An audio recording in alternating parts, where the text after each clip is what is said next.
Nakuha lang ba mga higala kung sincero gyud atong gobyerno nga batukan kining korupsyon sa flood control project.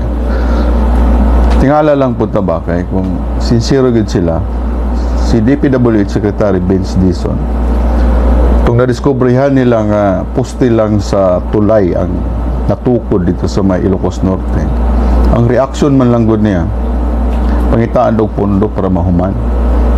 Siyempre, kita, tingala man ta kay katong diri sa may Davao Occidental, grabe ang iyang pag-PI sa district engineer. So, sabtan na to kay nabtan nila dito, mo kay pagsugod. Pati diri sa Davao City, sa may Davao River Project na flood control, nagguba o gamay na iguog turoso tumba, grabe giimbestigahan. So, yun ana ba?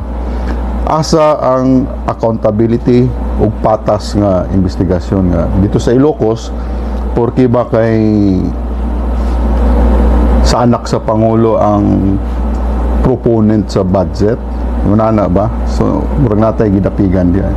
Dapat, Mr. Secretary, patas ta sa atong gihimong investigasyon kay nakatutok ang mga tao sa inyo, ha? Patas lang.